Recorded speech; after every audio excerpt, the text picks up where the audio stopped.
Bom dia a todos. Hoje nós temos um prazer de estar fazendo a nossa última live do ano, com a presença aqui da Marcela Cavallo, nossa colega, que tem trabalhado muito com a gente desde a primeira live. Estamos conseguindo passar por esse ano 2020 com todas as lives feitas, todas as lives estudadas, a gente trabalhando muito essa questão dos temas, nos forçando a estudar coisas desafiadoras, como o tema de hoje, que tem um aspecto muito específico de agro, mas, por outro lado, tem aspectos de aplicação do direito mesmo, do direito comercial, do direito privado, da modernidade das plataformas eletrônicas, da modernidade do mercado de capitais, né? E, claro, a gente tem aí que aprender muito com tudo isso, né? Eu tenho também a alegria de ter o Dalcy conosco aqui. Eu estou vendo ele aqui na nossa frente, aqui na câmera, que é um amigo, é um cara que conhece muito do assunto e que vai nos ajudar aqui nas questões práticas. Eu pedi para ele nos puxar, porque ele tem toda a visão prática desse mercado de agronegócio, e claro, a gente está aqui para debater. Vamos lá. Marcela, você tem um menu de temas aqui que são bem interessantes. Vamos começar pela discussão, lógico, dos títulos. Eu queria que você delimitasse aí o que a gente vai discutir, porque é muito importante a gente saber o que temos pela frente, tá? E, claro, com abertura aí para a gente estar discutindo. Vamos lá? Bom dia, doutor Fernando, bom dia a todos. Queria agradecer a presença na nossa última live do ano. Muitos nos acompanharam esse ano inteiro, a gente discutindo diversos assuntos. Acho que eu, pessoalmente falando, uma experiência muito enriquecedora, e agradecer, então, todos que estão conosco durante esse período tão difícil. Queria cumprimentar o Dalcy, que está presente também hoje, uma pessoa que certamente nos ensina muito sobre o tema. E hoje a gente veio, para fechar o ano, trazer um tema muito interessante que mistura, de fato, esses dois universos, que é tanto a questão do mercado financeiro, a questão dos títulos de crédito, que vem passando ao longo dos anos por uma modernização, e também a relação desse assunto com o agronegócio, que é uma modalidade que já tem adotado essa nova prática, essa nova, mas não tão nova prática de emissão de títulos, e hoje a gente vai abordar não só esses aspectos dos títulos eletrônicos e quais são as polêmicas que o meio jurídico vem enfrentando, tanto com relação à jurisprudência, como também com relação a alguns entendimentos doutrinários sobre o assunto, mas também tentar trazer isso para a prática do setor, as vantagens que a gente tem observado, obviamente, do ponto de vista jurídico, com relação a essa adoção, e também aqueles problemas que às vezes aparecem na jurisprudência, que é importante a gente trazer aqui. Então, esse é o nosso caminho de hoje, esses são os temas que a gente vai tratar, e a gente deve iniciar aí com a questão dos títulos eletrônicos, que já tem sido aplicado aí nos últimos anos, eles já têm esse reconhecimento jurisprudencial, salvo melhor juízo, no agronegócio eles já têm sido aplicados também, e o CPR, por exemplo, pelo que eu pude constar, ele foi emitido, acredito que em agosto de 2009, via eletrônica pela primeira vez, e de lá para cá isso vem acontecendo. Principalmente, acho que com essa movimentação que a gente observou esse ano, com essa digitalização do mercado no geral, essa é uma modalidade que tem crescido muito nesse ano. E esses títulos, eles são, né, hoje eles já são uma realidade, eles são reconhecidos, mas a gente tem alguns assuntos que a gente precisa abordar aqui para entender e desmistificar aí algumas questões, algumas dúvidas que surgem constantemente durante a sua aplicação. A gente estava estudando esse tema e veio, claro, a ideia da pandemia, tudo que acabou tornando o meio eletrônico muito mais realidade do que já estava, muito embora no agronegócio parece que a gente tem um Brasil à parte, né? Um Brasil pujante, um Brasil que é muito prático, muito pragmático, ele vai direto ao que interessa, não fica perdendo tempo com outras coisas. Claro, a gente tem uma lei aí que começa a vigorar daqui a pouco, que é a lei do agro, né? Que trouxe essa modernização para tudo isso, ou seja, meio que ratificou o que já vinha acontecendo. O Dalcy tinha dado uma prévia disso, né, há um tempo atrás, ele tinha nos passado essa demanda. Eu não deixaria de perguntar para ele se ele tem alguma novidade aí, Dalcy. Como é que você está vendo tudo isso no mercado hoje, Dalcy? Dalcy, me escuta? Eu acho que ele está... Oi, Dalcy? Dalcy, escuta? Acho que ele não está nos escutando, né? Acredito que não. Ah, tá. Eu acho que... Bom, de qualquer modo... Bom, vamos seguir, então, com a nossa discussão. Daqui a pouco ele entra na nossa live já com as posições dele. Então, vamos lá, Marcela. Então, o que a gente tem de diferente na questão do título de crédito agrário eletrônico do título de crédito agrário normal? O que muda em relação vamos dizer, os títulos do agronegócio tradicionais, né? Porque a gente tem aí alguns títulos como LCA, o CDCA, né, o CRA, que são toda sopa de letrinha, que na verdade são títulos bastante comuns no mercado agrário. Mas o que muda em relação ao eletrônico e o que muda também em relação à rapidez, né, a dinâmica dos negócios do agronegócio? Do ponto de vista prático, as mudanças são inúmeras e a gente tem bastante vantagens. Acho que a principal acaba sendo a agilidade, né, na emissão e no registro desses títulos, títulos que demoravam, sei lá, 100, 110 dias para serem formalizados e registrados, hoje consegue ser feito coisa de uma semana. Essa é a principal vantagem, que a digitalização ela traz não só dentro desse aspecto, mas em qualquer tipo de relação comercial. Então, antes era um procedimento muito mais pessoal, então as partes elas tinham que se encontrar, ir de repente na propriedade, formalizar esse título ele tinha que ser elaborado, ele tinha que ser levado a registro, então era toda uma burocracia que hoje se reduziu muito, através da possibilidade de emissão eletrônica, em que as partes muitas vezes nem precisam estar presentes fisicamente no mesmo local, e, enfim, a agilidade do meio eletrônico é gritante. Além disso, tem a grande vantagem também naquela questão de desnecessidade de se armazenar inúmeros documentos. Então, antigamente, a gente tinha enormes volumes de documentos que tinham que ser guardados. Esses títulos eles eram físicos, eram papéis, né? E hoje não. Hoje tem esses títulos eles registrados eletronicamente. Você não tem aquela necessidade de ter um espaço aí, seja para a instituição financeira, seja para quem está em propriedade desse título, não precisa ter esse cuidado, vamos dizer assim, na manutenção e no armazenamento dele físico. Outro ponto também interessante é que se perdia muito tempo para circular esse título, né? Porque ele era físico, então tinha que passar para um, para outro, aquela questão do tempo, que se demorava. Hoje em dia ele está disponível eletronicamente, basta você ter ali a chave de acesso para que você consiga acessar o teor desse título, né? Então, essas vantagens, assim, elas trazem um resultado direto na agilidade do negócio. Muitas vezes, o próprio negócio que substanciava o título, ele era concluído antes que esse título fosse, de fato, emitido. Então, às vezes, o título ele nem tinha sido emitido, a garantia, vamos supor, no caso da cédula de produto rural, o produto ele já era entregue o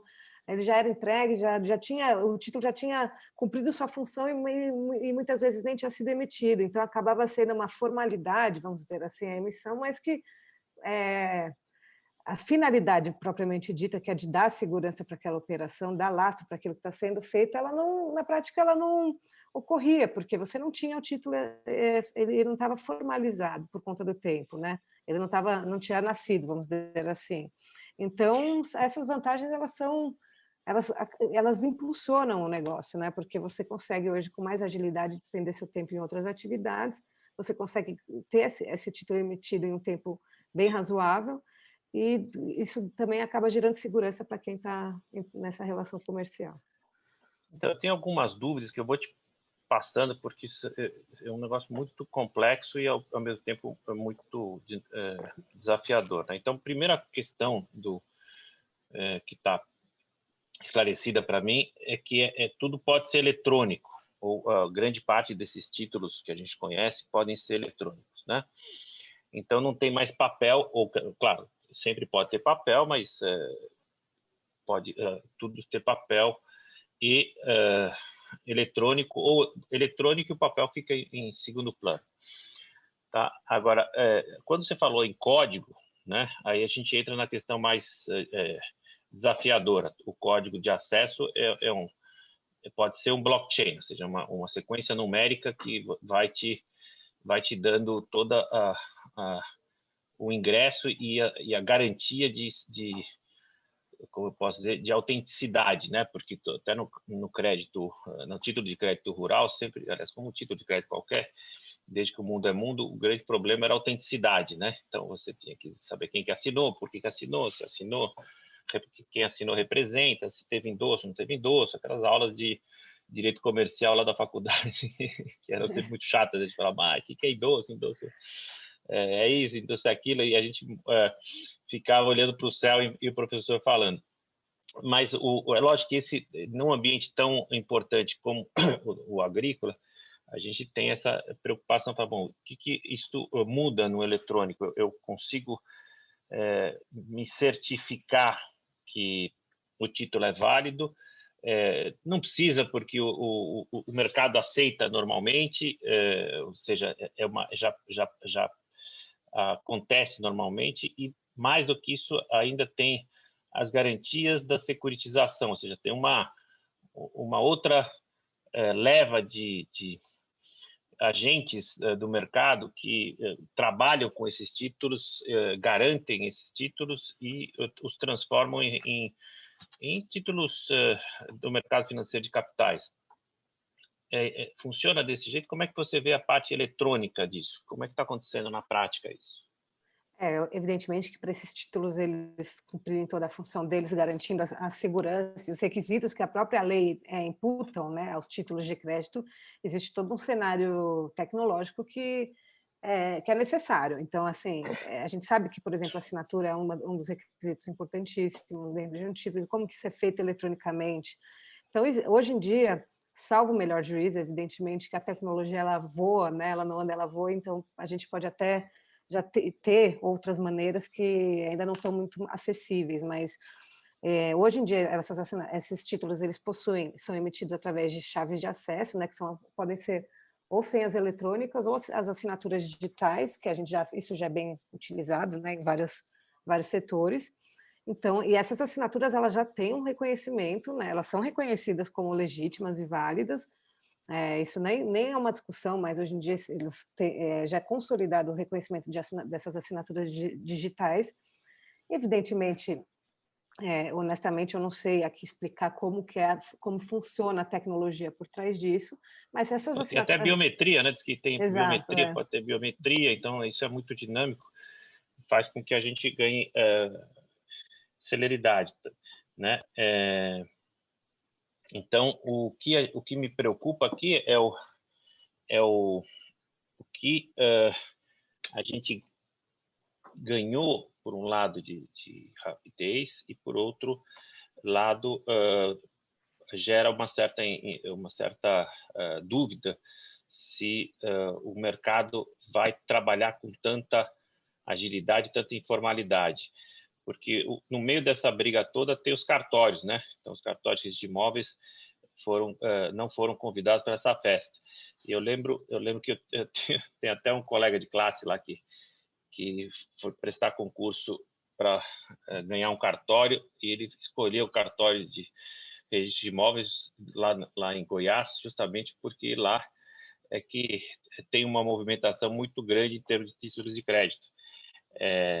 E aí o que eu me pergunto é assim, bom, então, se já não precisa, se não precisa mais você ter esta formalidade, sei lá, no cartório de imóveis, você tira um agente que faz com que você já consiga multiplicar os, os ciclos de vida do próprio título. E esse ciclo de vida vai fazer, então, que um título de crédito simples que você ia descontar, você podia descontar com outro credor, você podia descontar no banco, isto vira um título de maior dinâmica dentro do mercado financeiro de capitais ou dentro do mercado agro, que é um mercado financeiro à parte, porque você pode trabalhar com esse mercado e securitizá-lo fora de bancos. Funciona assim mesmo? Ou eu estou viajando, como dizem os mais jovens? Assim, esses títulos, assim, principalmente, assim, falando até do CPR, né, que é um dos principais títulos aí utilizados no setor, eles são considerados ativos financeiros e, inclusive, a própria lei do agro já também inclui essa característica aos mesmos. Então, mas essa é uma polêmica muito grande com relação aos títulos eletrônicos, porque a gente sabe que um dos requisitos dos títulos de crédito são justamente é um princípio isso dos títulos, é a sua autonomia, mas a partir do momento em que a gente tem aí uma necessidade, a gente não tem aquele título físico que a gente está acostumado. Então, para a gente demonstrar a existência desse título eletrônico, muitas vezes se existe a necessidade de corroborar aí com alguns outros documentos que comprovem a negociação, enfim, comprovem o que levou à emissão daquele título, aí a gente já coloca um pouco em dúvida se ele realmente tem essa característica da autonomia, que era o que facilitava muito, era uma segurança que quem estava lá com esse título, né, teria, porque ele sabe que ele pode vender, ele pode repassar, era um título autônomo que ele não tinha um vínculo com aquele negócio que o gerou. E hoje a gente tem essa insegurança, inclusive isso é um dos pontos que a gente vê na jurisprudência, essa exigência dos tribunais de que aceitam, evidentemente, os títulos de crédito eletrônico, eles são muito bem aceitos, mas que em alguns casos se busca esse conjunto maior probatório para que se lastreie, para que se materialize, vamos dizer assim, um título que, na verdade, não é materializado. Então, essa é uma das polêmicas. Esse é o ponto que eu já te provocar, porque dentro da prática mesmo, que eu vi jurisprudência dos títulos de crédito eletrônicos. Então, até melhora a nossa expectativa de desburocratização, ou seja, eu consigo receber os títulos eletrônicos, porque todo mundo que me pergunta fala, escuta, o título eletrônico é uma solução ou é mais um enrosco? Você vai falar, bom, você vai ter mais um problema de receber esses títulos. O que você me diz a respeito? Ele é possível, é plenamente possível de receber, e todas as metodologias que se usam para que se busque aí um crédito baseado nesses títulos hoje em dia, através de um título físico, elas são plenamente aceitáveis para os títulos eletrônicos também. Então, você pode propor uma ação de execução no judiciário com base nesses títulos, isso ocorre já com uma certa frequência e isso dá lastro para uma ação executiva. Agora, realmente, o que gera um ponto polêmico é justamente isso, né? Porque a partir de em um momento, num título físico, bastava você apresentar lá ele redondinho, com todos os requisitos, assinado lá naquela metodologia que a lei exige. Quando a gente fala de um título eletrônico, ele não existe, né? Ele está lá registrado, mas quando a gente pensa ele não, só para não ficar dúvidas, quando eu digo ele não existe, eu quero dizer ele fisicamente, ele existe, tem valor. Então, mas ele está registrado, então vamos lá, então ele não está registrado no cartório de imóveis, então aquela figura que a gente tinha anteriormente não existe mais. Ele está registrado em algum lugar que eu não sei qual ou sei, é uma nuvem, é uma plataforma, porque até eu vi que tem umas startups que elas fazem a aproximação dessas pessoas, ou seja, elas trabalham como aproximadores, né, ou intermediadores dessas pessoas, tanto de um lado quanto de outro, e até dos garantidores, né, de quem garante esses títulos e de quem custodia. Então, veja, eu praticamente tenho aí a figura de agentes do mercado financeiro, mas que já não são mais propriamente, como eu posso dizer, agentes do mercado financeiro em si. São pessoas privadas, são pessoas que simplesmente trabalham com esses títulos. Aí, no exemplo prático que você falou, então, eu tenho uma dificuldade de obter nos tribunais o crédito pretendido quando eu tenho um título em default. Aí eu ajusto isso, como é que funciona você? Como é que o tribunal vem aceitando? Porque eu tive lendo coisas positivas a respeito dos títulos de crédito eletrônicos, ou seja, como se a jurisprudência já tivesse aceitando essa informalidade ou desburocratização lato sensu.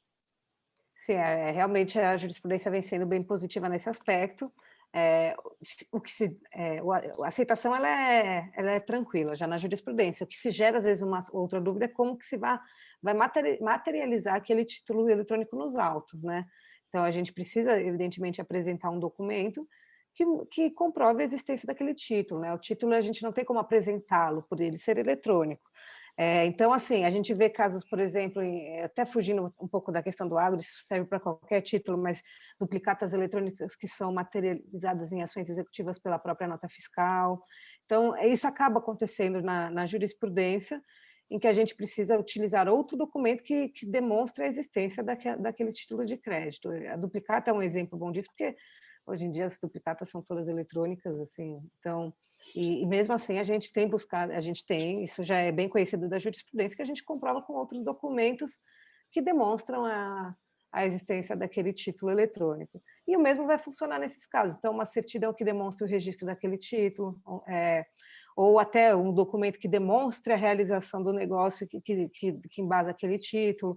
A gente acaba tendo que partir para provas, vamos dizer assim, subsidiárias, provas secundárias, né, ou indiretas, de que existe aquele título, porque o título mesmo a gente não consegue materializar nos autos. Mas isso já vem sendo reconhecido e aceito pela jurisprudência. O fato de fazer a prova dessa maneira não é uma polêmica na jurisprudência. O que gera uma discussão é acerca da própria autonomia desse título, porque a partir do momento que a gente precisa buscar outros documentos que demonstrem, né, esse título existir, será que ele não deixa de ser autônomo? Essa é uma preocupação. Mas a aceitação na jurisprudência, ela hoje já existe, ela é muito positiva e o tribunal ele tem acompanhado essa evolução e não tem trazido problemas para quem adota essa modalidade aí de emissão de títulos, de executar um valor que lhe é devido. Muito pelo contrário, isso já tem sido bem pacificado. Eu penso no seguinte, né? Então a gente tem uma área da economia muito dinâmica, né? Muito clara, muito pragmática.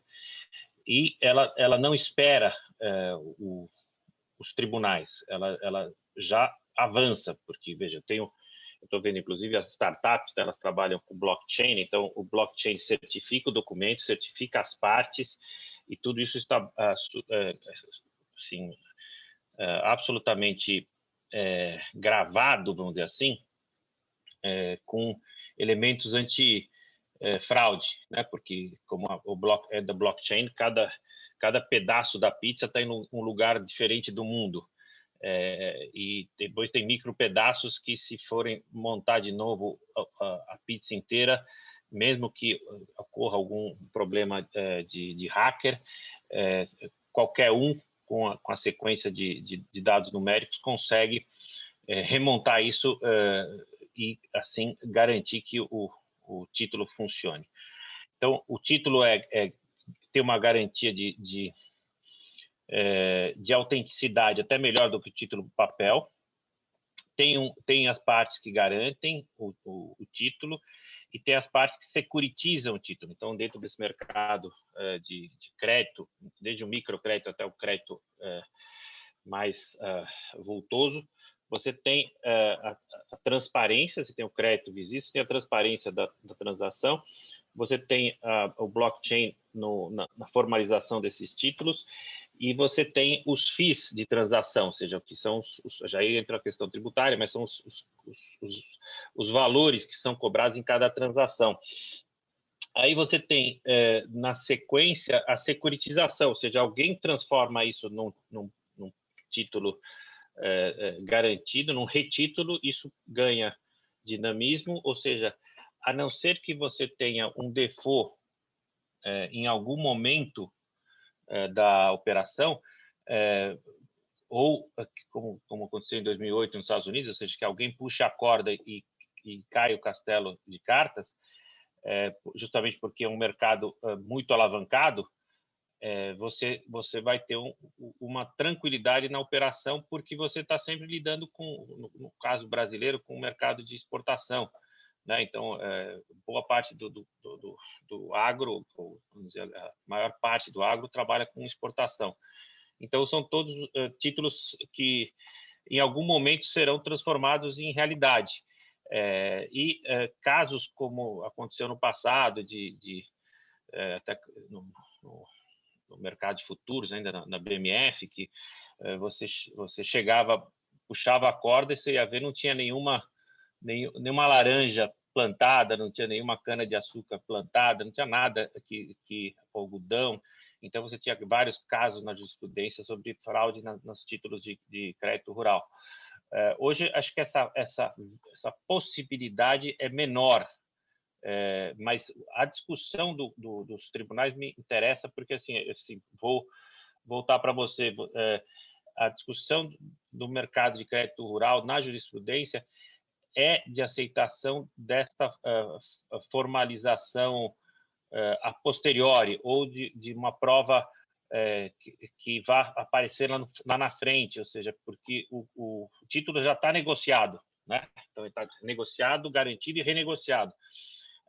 Desse modo, você tem um mercado agro que está trabalhando com esses títulos, um mercado financeiro que está trabalhando com esses títulos, porque isso vai lastrear outros títulos e outros valores do mercado financeiro. Como é que funciona isso agora com o eletrônico? Muda alguma coisa? Porque eu entendi que não tem senão uma característica mais interessante e mais dinâmica. Do ponto de vista jurisprudencial não muda, né? Eu acho que o que pega mesmo é essa questão que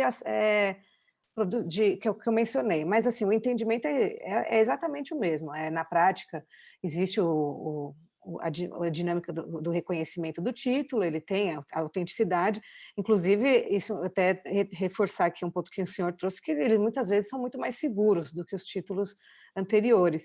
Então, do ponto de vista jurisprudencial, isso não faz diferença. A aceitação ela tem sido a mesma.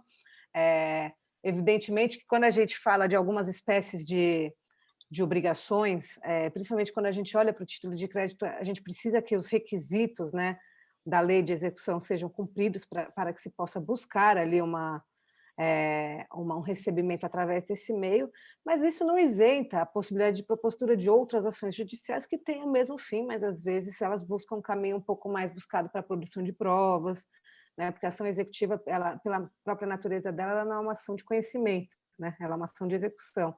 Então, quando existe essa situação em que busca aí um maior conjunto probatório, algo que precisa ter aí um resultado futuro que ainda tem, ou alguma relação jurídica que esteja pendente de algum resultado futuro, e isso seja necessário que se demonstre judicialmente, a gente tem sempre outros meios para buscar. Então, assim, ressalvado evidentemente as condições da ação de execução, que isso funciona para qualquer tipo de título de crédito, não só para os títulos eletrônicos, a jurisprudência tem aceitado de forma igual. Eu não percebo nenhuma diferença nesse aspecto, de um título físico para um título eletrônico.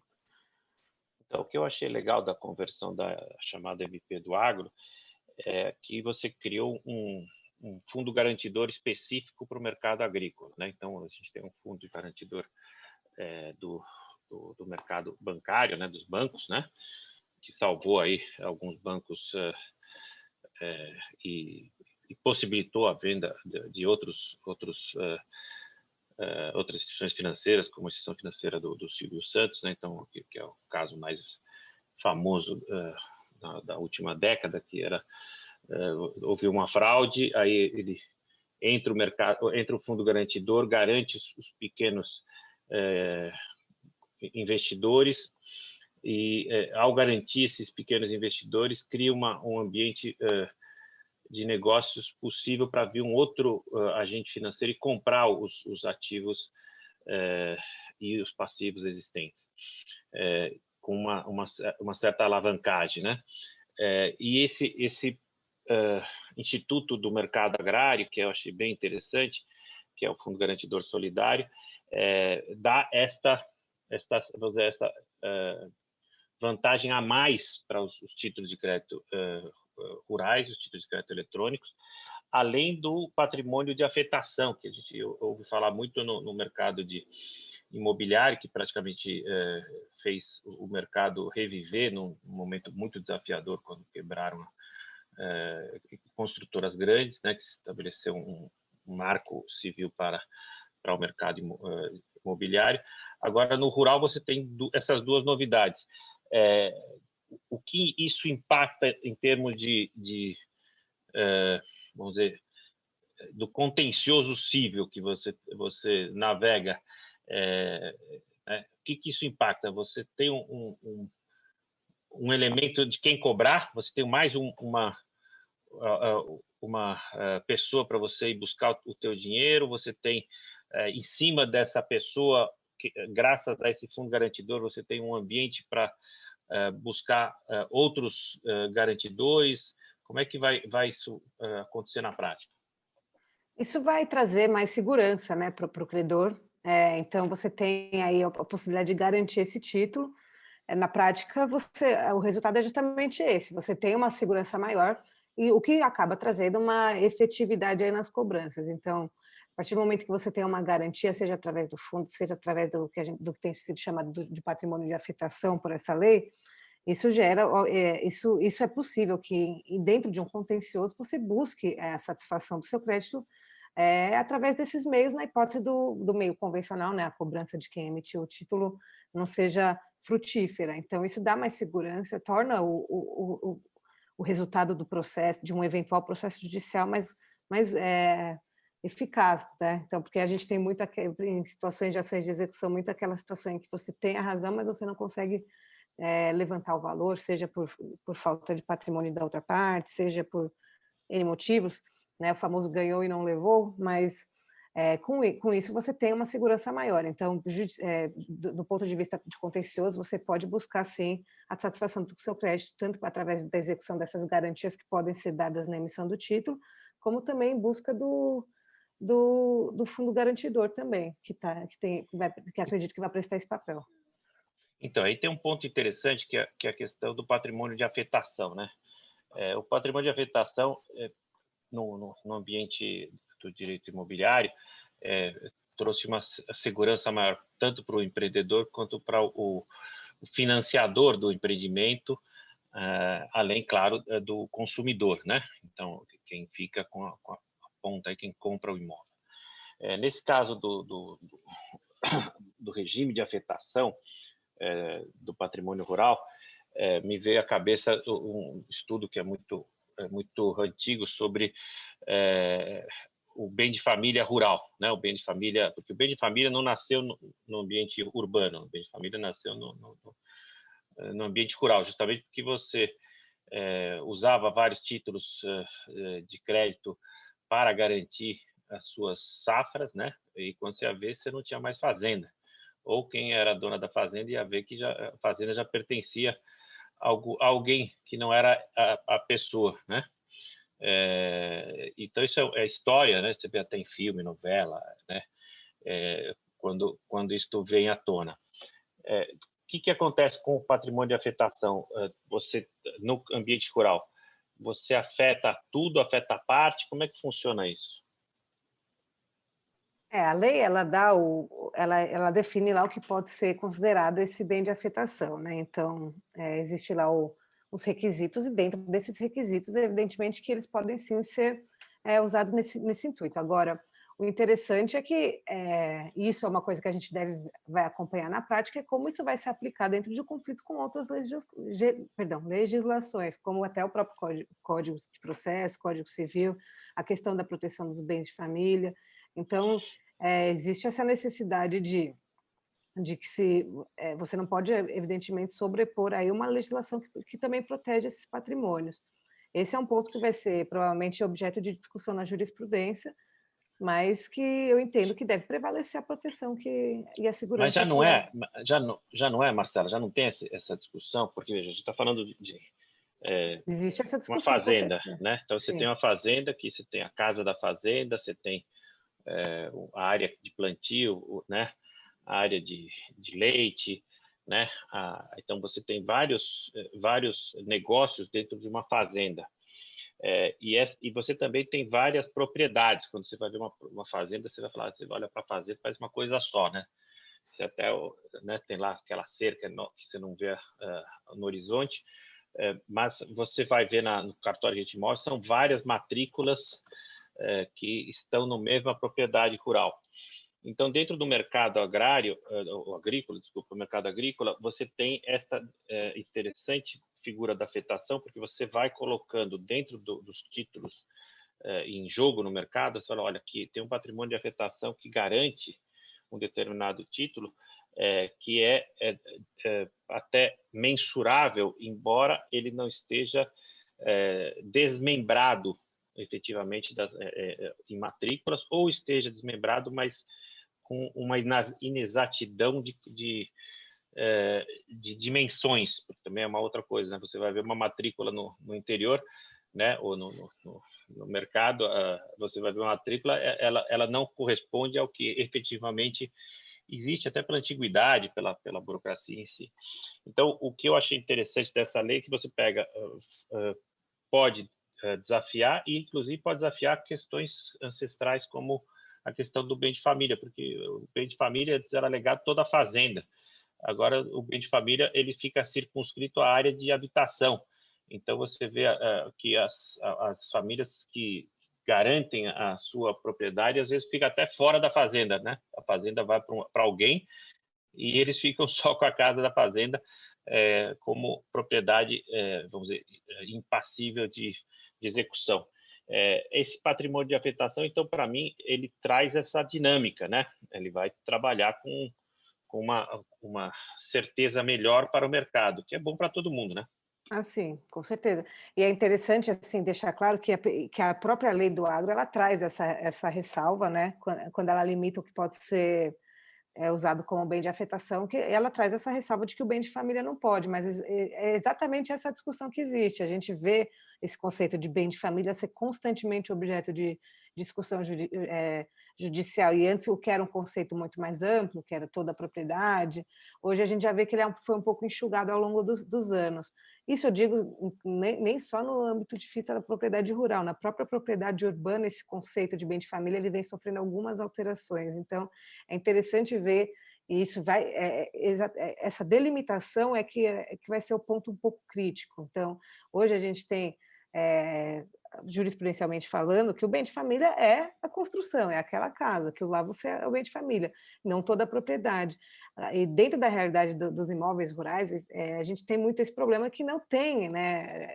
A matrícula ela não é, muitas vezes, correspondente não tem a divisão de áreas, tudo isso dá muito problema não só nesse ponto de vista, como até no ponto de vista da sucessão dessas propriedades. Então, é claro que a lei ela traz esse cuidado, mas na prática isso gera um problema que vai sobrar para a jurisprudência resolver quando a gente não tiver essa situação bem delimitada, seja na matrícula do imóvel, seja de outra maneira. Tem um aspecto polêmico, sei que tem tanta coisa que eu estou controlando o horário aí, Marcelo. Eu vou ficar até com dor de cabeça e tanta coisa interessante que tem que pensar. Mas tem um ponto importante que eu acho essencial para o mercado, que é o tal do negócio com estrangeiro. Porque toda vez que a gente fala no meio rural, ou principalmente quando a gente fala em alienação de propriedade para estrangeiros, né? Todo mundo cresce o olho e fala, não, mas isso aqui não pode, isso aqui não pode vender para estrangeiro, tem toda uma discussão de bens que podem, bens que não podem, imóveis fronteiriços, imóveis que estão em áreas de preservação, áreas de mineração, enfim, tem toda uma restrição à alienação de imóveis rurais para estrangeiro. Mas dentro do mercado, o que eu achei interessante é você poder, através dos títulos de crédito rurais da lei, né, alienar esses títulos a estrangeiros e, consequentemente, os estrangeiros indiretamente serem proprietários de terras rurais e de grande extensão, porque vão acabando por comprar títulos, né, do mercado e que vão dar a eles uma propriedade efetiva de grandes porções de terra. Eu entendi bem ou isso aí não funciona?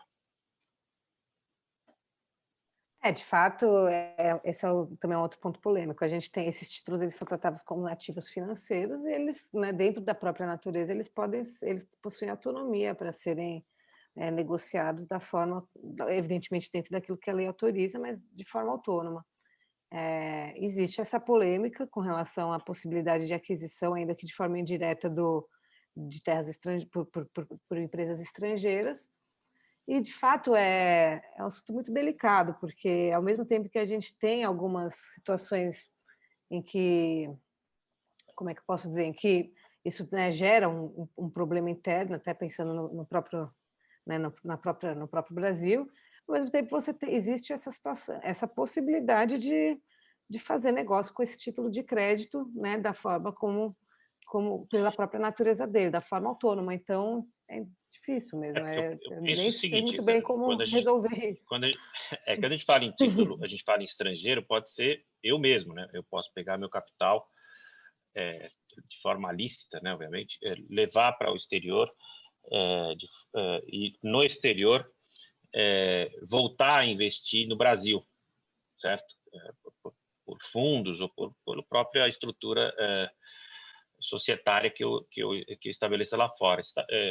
Qual é a vantagem disso, né? Você tem algumas vantagens de dinamismo financeiro e, claro, você trabalha em diversos mercados e o mercado brasileiro com juros mais baixos ele perdeu importância, mas com algumas áreas como o agronegócio ganhou importância. Então eu posso eu não estou adquirindo bem, eu entendi que eu não adquiro bem, mas eu adquiro o título que é garantido pelo bem, né? Então você vê que indiretamente eu tenho a propriedade. Então a lei ela, né, a lei não me vendeu, imóvel, ela me permitiu que eu pudesse ter uma garantia imobiliária dentro de um título de crédito. Bom, enfim, essa é como você falou, uma questão polêmica que vai dar muito pano para manga, né? Mas veja, quando você vai trabalhar com títulos, né? Naturalmente você vai ter tributação sobre esses títulos, né? Você vai ter tributação sobre os FIIs, né? Sobre o que você tem em termos de operações, sobre o que está sendo negociado, né? Então, qual é a commodity negociada, né? Porque você vai ver, quando você vende um determinado título, ele está referindo-se a uma commodity e essa commodity vai ser lá na frente transformada em outros títulos e, consequentemente, só vai ter a base da commodity em questão.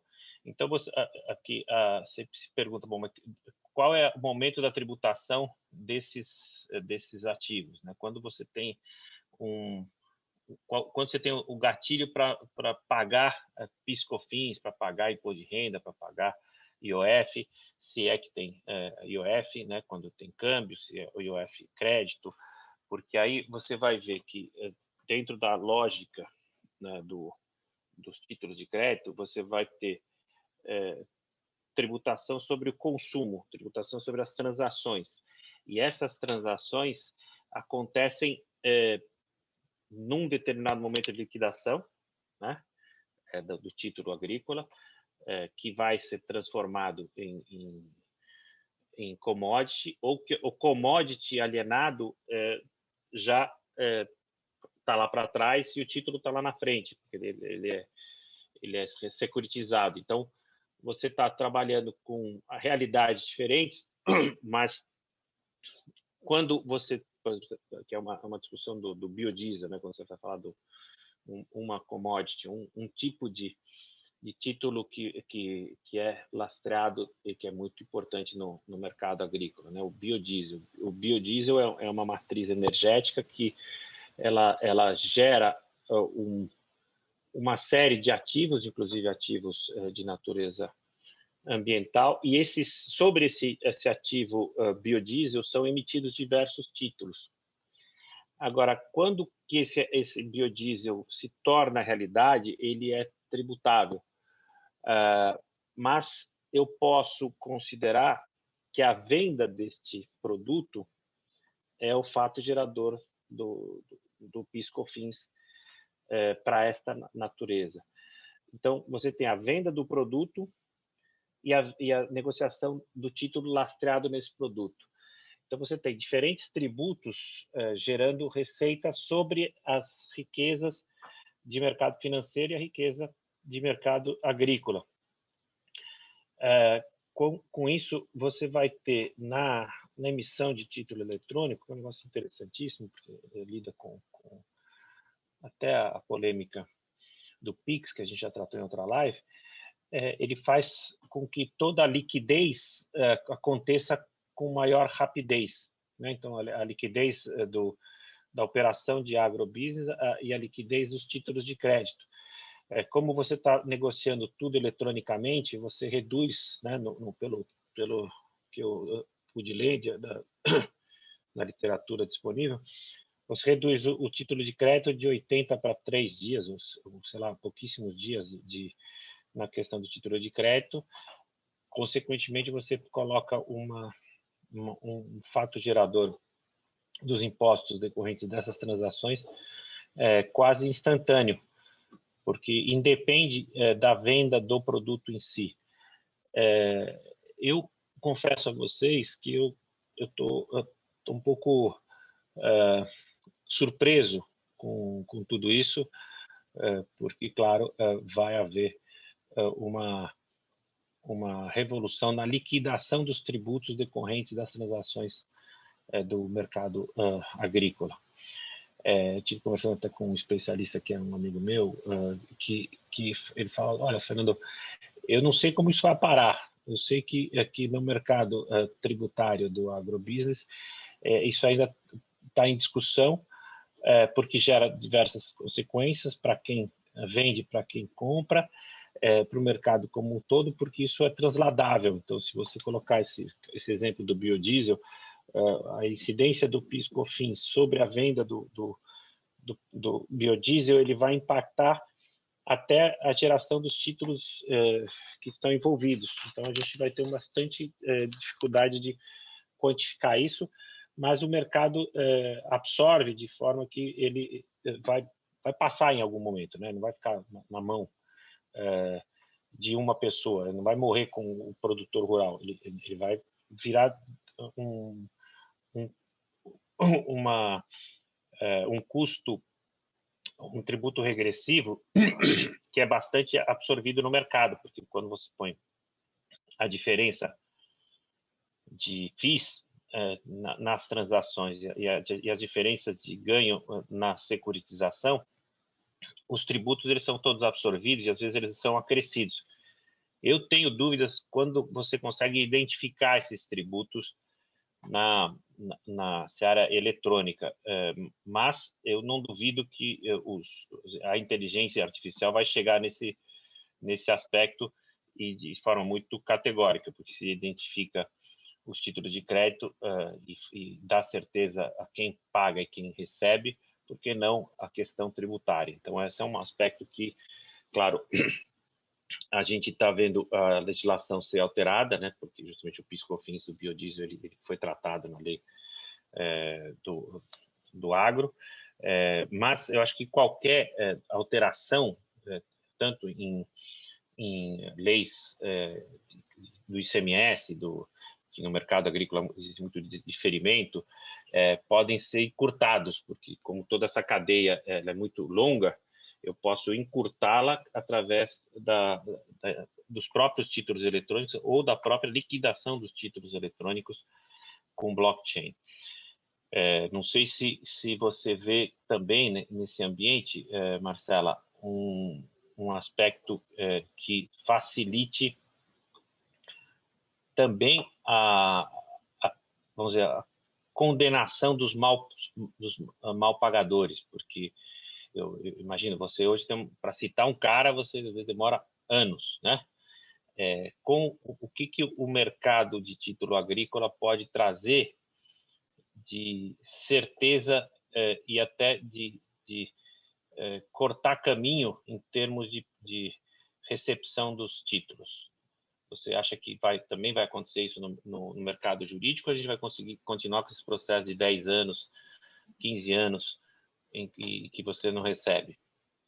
Eu acho que, assim, com relação à morosidade do processo judicial, o título eletrônico propriamente dito não teria muita diferença, né? O processo ele vai tramitar da mesma forma.